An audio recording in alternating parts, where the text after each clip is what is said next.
Did you know there's a place where lightning never stops?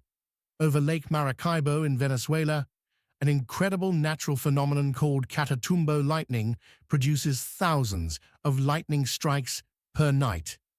This region holds the world record for the most lightning activity, with up to 280 flashes per hour, lighting up the sky for nearly 160 nights a year.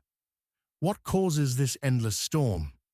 A perfect combination of warm winds, humidity, and mountain air currents creates the ideal conditions for an electrifying natural spectacle. For more fascinating facts, songs, and stories, visit www.youtube.com at High 10 Kids.